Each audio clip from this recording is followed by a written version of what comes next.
the younger you get, the less you want a salesperson around. Everything is getting further and further towards that digital experience. And so you're left with only 10 or 20% of this actually dealing with humans. So what you have to do is you've got to create a human experience digitally. You're listening to the B2B Revenue Executive Experience, a podcast dedicated to helping executives train their sales and marketing teams to optimize growth. Whether you're looking for techniques and strategies or tools and resources, you've come to the right place. Let's accelerate your growth in 3, 2, 1. Hello, everyone, and welcome to the B2B Revenue Executive Experience. I'm your host, Cory, and today I have with me Vaughn Mordecai. He's a seasoned revenue executive specializing in partner-led go-to-market strategies, ecosystem building, and sales leadership in the technology sector. He currently serves as a CRO at MyMatrix, a partner relationship management software company where he leads go-to-market teams and drives strategic growth. Vaughn, welcome to the show. Hey, thanks for having me. That's a mouthful. Yeah. Not Good to be the here. worst we've had. Not the worst we've had by far. Well, I'm glad to hear that. We will get some companies where it's, they do 25 things excellently. I'm not sure all of them need to be in the bios, but sometimes they are. So yeah, well, we kick butt at one thing. That's the way to do it. And there it is. We're a great partner operating system, a good partner management software, and we do the best at it. So yeah, here we go. Okay, so Vaughn, before we get into partner-led go-to-market growth and what MyMatrix excels at, can you walk us through your journey? Like, where did you first start in the field? What pulled you into the world of sales strategy? Yeah, I found myself in executive positions really early in my career. I was in my mid-20s, and I held on to that sucker for dear life. And basically, from that point onward, I was in some way, shape, or form associated with go-to-market strategy and revenue and marketing and, all the things that kind of make that up. At one point, I got a little bit tired of running companies, and so I stepped into a VP role as the head of a market intelligence group. And I got into the organization and quickly realized that I was going to be working with all the VPs of some of the largest tech companies on the planet. And when you find yourself in that setting, you're like, oh boy, I better really come onto this topic really fast or else I'm going to look like a schmuck. So I really started doing a lot of work on partnerships and channels and indirect sales motions and things like that, so that when we would consult with those big tech companies, I knew what I was talking about and I had enough expertise. At the point that about midway through that process or midway through that company, they needed a CRO, and they didn't know that I actually had all that experience. So I stepped in and said, guys, you don't know this about me, but I actually have got all this, and let's chat. And so after about 7 interviews, I finally convinced them that I actually knew what I was talking about, and they put me in the role. And I did that for, quite a while until we had an exit. And then when you get into those exit experiences, you look around and there's another CRO in the room. That's probably not your shining moment. And after about 11 months, I got the package, and now I'm the CRO at the next organization. So we have a lot of fun, and the CRO and go-to-market strategy is a blast. But I've really kind of found my lane in partnerships and indirect sales. Got it. That's a great story. And I'm curious. So you said you're an executive in your 20s. Did you plan that route, or did you wind up there and think, oh no, I've got to stay here? No, actually, it was, sometimes really good things happen to lucky people. I didn't ever consider myself particularly lucky, but I've always kind of run my career as try to be the most obvious solution to the problem at hand.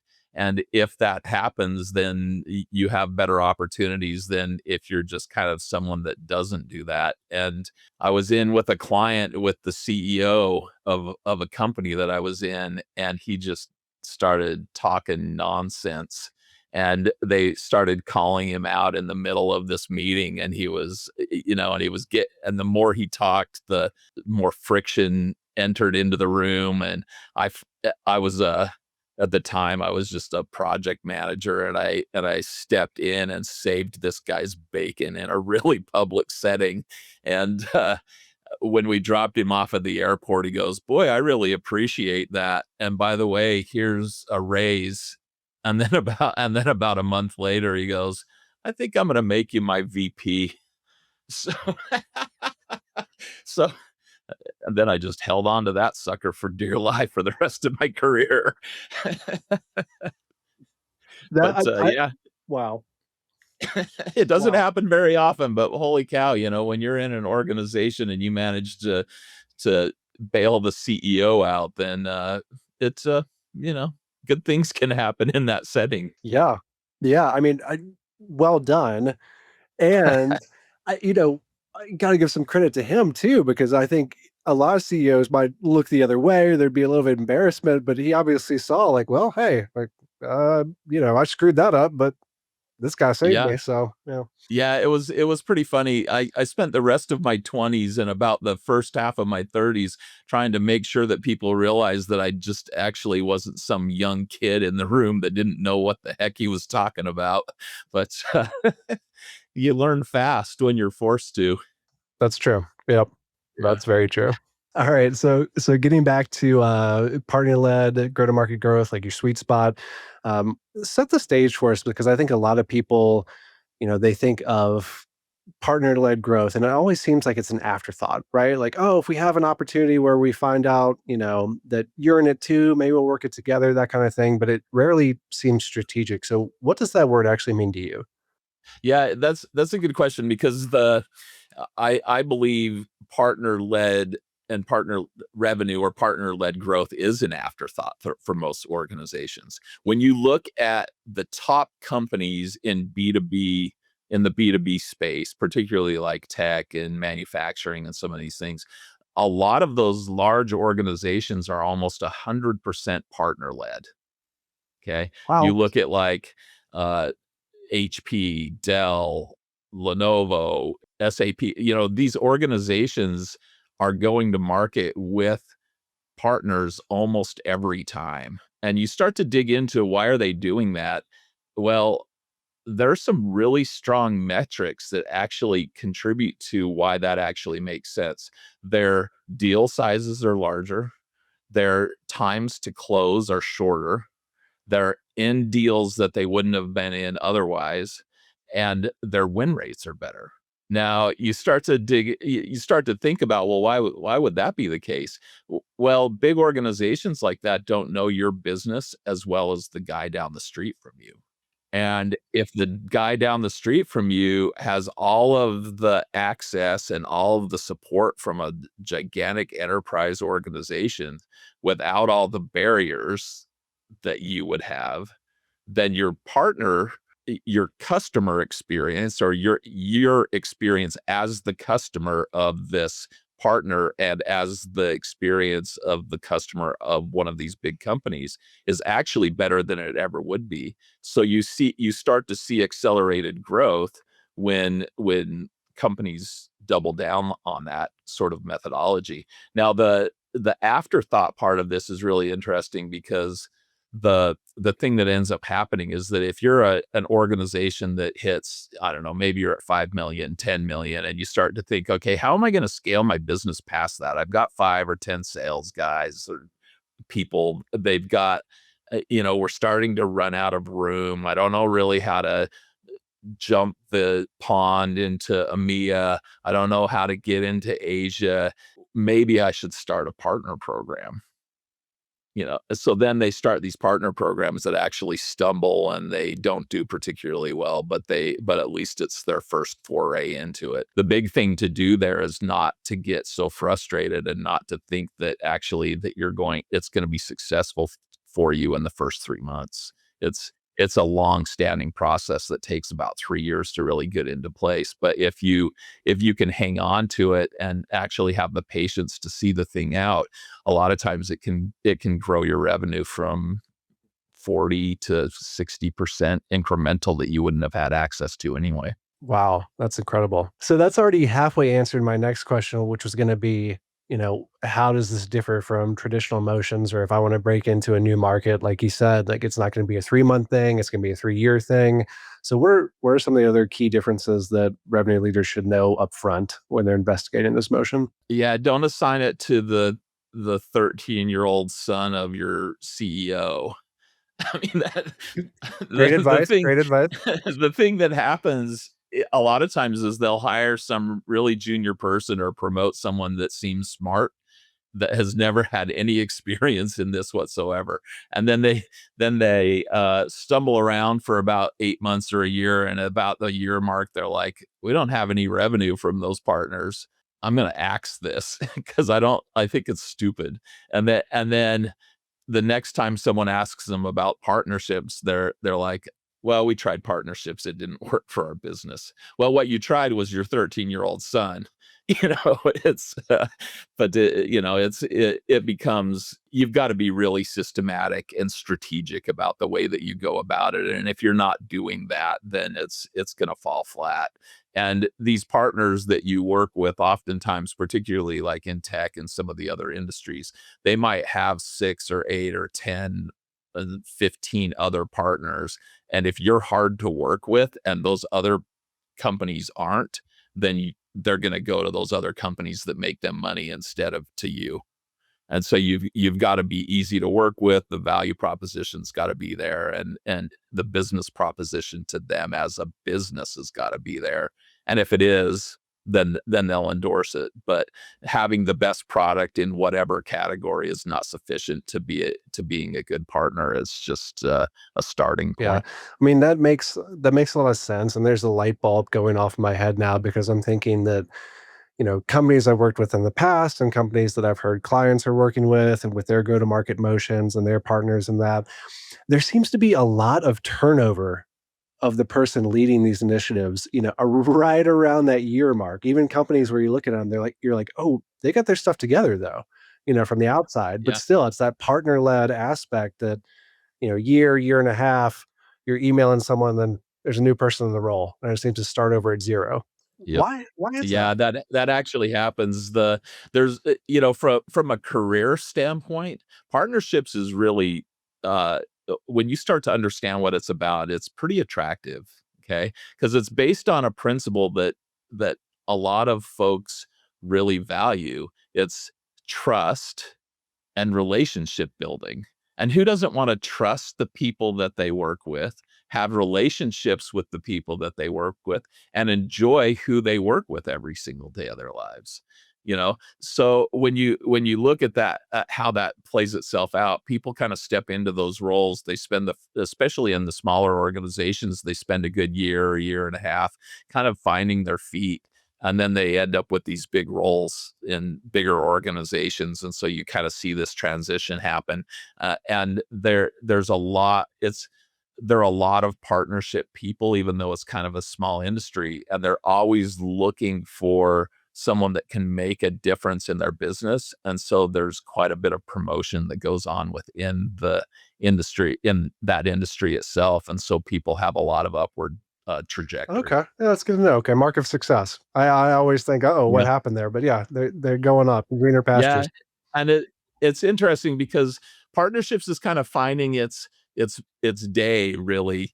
Um, when I first started into this, it was a lot more of an afterthought than it is now. And now I think a lot more people recognize, oh, I've got to do this. Really, partnerships is sort of like the third leg of a three-legged stool. You end up with your marketing, you end up with your sales, and without partnerships, you kind of find that you're just not hitting the full value in your organization that you should be hitting. Well, once the industries have started to recognize that, it's just something that they build instead of having to be an afterthought in everything that they do. Yeah, I think that's a great point. I love the stool analogy too, because so many times it's a lot of finger pointing, and then oh, we could do X, Y, Z. We could go here a little bit more, but it's nothing that's gonna be transformative, like a whole new way to go to market. Yeah, and there are some risks, right? Yep. Like if you're a sales guy in one of those organizations that now suddenly wants to use partnerships, that's a little threatening, you know? They're like, "Okay, well, I could have done that deal." "Well, how come you didn't?" "Well, I could have.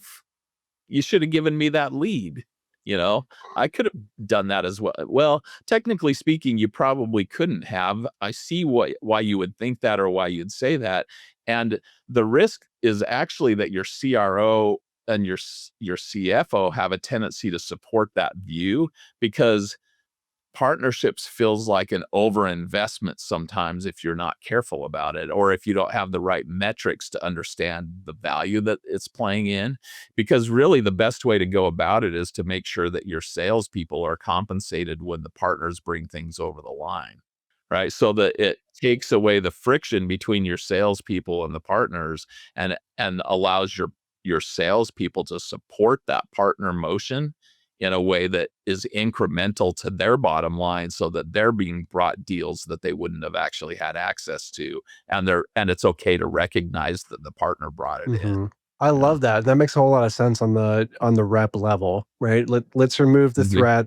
You're going to get compensated for this as well. Like it's counting toward your number. And I'm curious now, how does that roll up? When you go to the manager level, the director, the VP level, how can you roll out those motions without making it threatening for them or making it feel like, oh, this is, I've got a new number I own now, but I don't own the execution of it. Yeah, I mean, it's interesting because in some of those bigger organizations, they really had a challenge with what revenue is ours and what revenue is our partners. There's kind of an attribution modeling conversation that goes on at the CFO and the CRO level. And once you have better visibility into that whole process, you can start to understand the ROI from partners in ways that you wouldn't otherwise. In fact, that's actually why our partner platform exists, right? Is to manage that process of bringing on new partners, enabling them, helping them sell, helping them market, helping them sell with each other, and then, which is all fine. I mean, it's all good, but the real value is actually in how it unwinds everything and makes it easier for the account managers and the people managing all those partners on the back end, because you can see the ROI, you can understand the attribution that's going into this, and from a compensation on the bottom all the way to the top, it's all, you can understand how it becomes incremental instead of how it seemingly at the beginning it just sort of looks like it overlaps so much that you don't ever want to compensate anyone on anything other, because you feel like you're giving away 15%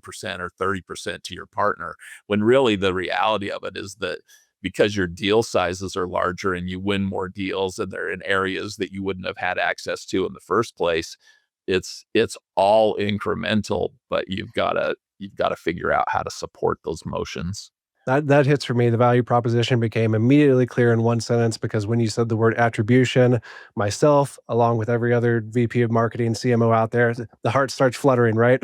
Like how Yeah. are we gonna measure this partner led, versus the resources we invest? But yeah, makes a lot of sense. And that part of it's really interesting because from a marketing, a CMO standpoint, you're constantly being peppered with the attribution question, right? Like everything is about, did you really have something to do with this? The sales guy said that they're the one that actually did it, not the marketing people. Well, the part that becomes really interesting is that if you look at like the buyers committee nowadays, there are a whole bunch of people in the room. And in these indirect sales motions, there might be 3 or 4 different companies. So you might have for one solution 15 or 20 people that you're actually having to contend with, and who dealt with what becomes like a gigantic question. Sure, marketing surfaced it. Okay. So then the salesperson stepped in, but you had to have it handed over to a partner who then brought in 2 other vendors because it needs to be a solution and that goes past your product. And without platforms that actually can look at all of that look at all of those interactions, you're just left with the original question that you have in marketing, which is, did we do it, or did the salesperson or the partner do it? Yeah. Yeah, it reminds me, I was talking to the CRO from, Mural the other day, and Bill, and what he said was, when you get those really complex deals like that, right? We've got a lot of partners, a lot of moving parts. It's interesting because a lot of times you'll have more meetings, Hmm. but then there's no Yeah. progress between the meetings. So I'm thinking here, I'm sensing that this is going to require some sort of, it's not about just managing people, it's going to require a level of organization and, really having systems in place that is perhaps beyond what we think of it when it's even 15 to 20 people in a buying group with it, which seems huge, but this seems like a degree of magnitude or two beyond that. Yeah. Yeah, it's interesting. I mean, if you get too close to the analysts and people that talk about this in the partnership space, they talk a lot about ecosystem, right? Your ecosystem of sellers and partners, and unwinding the ecosystem is interesting, right? Because the answer to the whole thing is yes. They all had something to do with this. Now, the meeting progress becomes rather complex, because what's the standard operating system for that? It's, how do you communicate? Is one person on Slack and another person on Teams and another, so for us, we kind of have this goal of being the only partner operating system that you'll ever need. And the reason that we would one of the reasons, there are a lot of them, but one of the reasons that you say that is that it sort of centralizes that process, so that if you are involved with this and you work on something, and I'm involved in the deal, I can see what you were working on, or if you're not working on it, right? And I can communicate with you through the system itself, so that we can collaborate across companies to push the deal forward in a way that is more accelerated than if it were the story that you've actually given, where it's just a lot of meetings that nobody actually follows up on. Yeah, I like that. I like that as a solution too, because I think the trend nowadays, or at least what I've seen, is that you try to adapt to the other person's communication preferences, where they are, right? Oh, we'll open a Slack channel with this partner and we can trade stuff there. But then, to your point, right, the meeting might happen. Our client might be in Teams, right, or we might be over here. Or I need to pull in this team, and that's not aligned. So it really becomes a little bit more complex. I love the idea of everything in one spot, and that's where you go for this go-to-market motion. And then it takes it a step further, actually, because if you're one of the organizations in that solution, right, you might have collateral that has to get into the hands of the customer. But does the customer do they really need four different companies' pieces of collateral? Or should marketing just be building out a co-branded asset that actually talks about the solution? And these platforms, basically what they do is they allow for asset management and co-branding and seller enablement and things like that, so you can train your sellers on all of these, like, cross vendor solutions. You train them, you can certify them, you can actually teach them about what the thing is, you can co-brand it with the partner plus all of the other solutions that are involved in it. It produces this kind of holistic experience that feels a lot less fragmented than what it would otherwise. Okay, that's really cool. So it's your CMS, it's your enablement platform, and everything all in one messaging. That's great. Okay. Yeah. And then you start to see, we have part of what we do is in the partner management platforms and or partner marketing platforms, and how this works when you use a platform like HubSpot or Pardot or one of these. You can see what the relationship between you and the customer.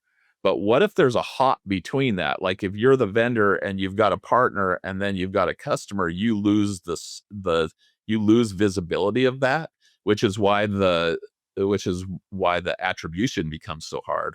Well, in these platforms like this, you don't lose that hop. you can see as a vendor what the partner's working on and whether the partner's customer is actually interacting with the collaterals and things like that you're working on, and the marketing tactics that you send out. And so you can work up that ROI model a lot more cleanly. Yeah, that sounds like it'd be extremely advantageous to have. Um, and, one thing it seems like we've been circling throughout the talk of, why it's necessary to be on the same place, why it's great to have training, content, messaging, everything in one, is because there's so many different ways that fragmentation can occur, that things can start to break down. So I'm curious from your perspective, like what are the most common causes of that fragmentation? It's sheer quantity. It's the large number of people in the room. And then on top of that, something is happening right now for all of us, right? Like it was only a matter of time before you or I brought up AI. Okay. AI is contributing to the fragmentation rather than making it better. And it's it's interesting because AI has the promise of improving things, but right now it actually is kind of an accessory to everything that you're doing. So that if you're using AI, what you do is you create something, and you might use AI to create it, or you create a message and then you run it through AI, and then you come back to the message and then you run it back through AI, and then you create the digital content, and then it runs it back through like everything is sort of like this hop back and forth in these things. And that disconnect between those two things is visible in everything else that goes on. It's improving your content and your messaging, but it's a little bit awkward to do, but it's better than not doing it, right? So that's helping to contribute to that fragmentation actually in the whole process. Because if you're a partner and you're trying to go to market with a seller, are you going to use AI? You're going to not use AI? What if you use AI? Is it following their brand standards? Is it, like how does this all interchange between the two organizations? Well, theoretically, there should be an AI that kind of exists between them. We've got this view that we should be an operating system. And when is the last time that you thought about whether you were on Windows 11 or iOS 26, or whatever the version is? Well, you don't. You think about it once a year when it has to upgrade. The rest of the time you just do your stuff. And these motions, whether it's your marketing platform or your partner platform or your sales platform, they need to be part of what you do instead of an accessory to what you're trying to accomplish. Yeah, that really resonates, and that it's an excellent point because I don't think a lot of people are talking about that. It let's be frank, it is a frustrating workflow to Yeah. go into all these different platforms and use it at steps, right? And then come up Mhm. against its limitations, and then in some cases build another solution to get around certain limitations of one AI platform. And even I've seen it in internal teams of people Yeah. of companies I've worked with. Will they say something like, "Well, I have a vendor that's doing XYZ," and someone else on the team is like, "Well, I've built an AI agent that does that. My AI agent's better." And then so there's this crazy conflict internally too. So I guess what I'm curious about, where I'm going with this, is when we think about AI as an operating system, is that going to change the way that we interact with it? Yeah, I mean, we know it's already happening, and a lot of folks don't realize this. But probably one of the best examples of AI as operating system is actually coming out of Google Workspace. If you ever work in Google Workspace, the Gemini attachment to that is really native to everything else that you're doing, so that it's still a bit of an accessory on the sidebar, but it's plugged in better than any of the other platforms really are right now. And you might be writing something up, and then you could click and say, improve on this or whatever, and it makes some edits, and then it can inject it straight in. But it's all part of that kind of platforming that goes on. the other thing is that, like, when you look, I can't remember the exact stat. I saw someone say that it was somewhere between 30 and 60% of the search traffic is being cannibalized by the that box that's at the top of your Google search. Basically, that's all AI serving up what it thinks is important, instead of you having to filter through page after page after page after page. That's an example of it becoming an operating system instead of actually a side project. Yeah. That's a great example, and the funny thing about that, what a lot of people don't realize when you have AEO is, in the background, you can even track how its understanding is about your company is improving over Uh-huh. time, right? Because, it might show you the top 10 or 15 results if you're gonna scroll all that way through, where that's what it takes to get those 3 paragraphs and those bullet points, but it's actually querying thousands of pages. It's pulling in a Yeah. lot of more of your stuff that may not even appear at the top at first glance, which is fascinating. We had a real in fact, I wrote about this actually this last week on my platform, on my LinkedIn platform, or post. And it was all about how we had to actually come back and think really hard about how that messaging works with the AEO, because I mean, it it penalizes you for keyword stuffing and things like that that used to work really well on the SEO side of things. Now we're having to actually think about what are the types of questions people will ask, and how are we positioning ourselves against those questions so that we're surfaced when people are asking these complex questions, and not necessarily using keyword stuff terms to answer the question from. Yeah, I saw that post and I wanted to ask you about it because I think it's such a pivotal moment that so many marketers rather have had to come to in the past, 2 years. It's like, yes, we're writing for people, but actually in a lot of senses, our content, our messaging, it's for the AIs now. It's not really for the person until a certain point in the journey, which which is a big thing to kinda wrap your head around, I think. Yeah, I agree with that. When you look at, like, buyer statistics and things like that, and they're talking about, particularly the younger you get, the less you want a salesperson around. Everything is getting further and further towards that digital experience, and so you're left with only 10 or 20% of this actually dealing with humans. So what you have to do is you've got to create a human experience digitally, right? Which is so surreal, but it's the way that people want to consume what they're doing so that they don't have to deal with some of the tactics that salespeople have used historically. Yeah. And, it's funny that I feel like collectively we all had this moment of, "Oh, this is happening, like, this is surprising behavior," and all this stuff. But if you actually look back and track it, it seems like a natural extension. I mean, everyone's throwing out that Gartner stat from years and years ago, right? That sellers only spend, like, 17% of their time selling or something, right? Like, buyers 77% of buyers don't wanna interact with you until they're already kinda really far down the funnel. So, if that was their behavior 5 years ago, 5, 7 years ago, it only makes sense that they would wanna do as much in AI, with the research engines and things like that as they could before reaching out. It seems like the same game in a way. Yeah, you're exactly right. Someone told me yesterday that something like 50% of uh, people's questions are now like, if you're a user of AI, I guess, because there are probably a lot of non-users and things. But if you have AI in view, something like 50 to 60% of the questions that you ask are just going straight to the AI, instead of the way that you used to ask them from friends or family or salespeople or experts or blah blah blah, because you can actually just aggregate it all in the moment. It drives my family nuts, but I use it all the time actually, and maybe to my detriment, right? Like, they're like, "Hey, I'm right here," you know. But yeah, it's becoming a bit of a wild card for things like Yeah, that. it certainly is. Okay, as I'm having fun going down the rabbit hole of AI, but I wanna pull us back because we're getting toward the end of the podcast here.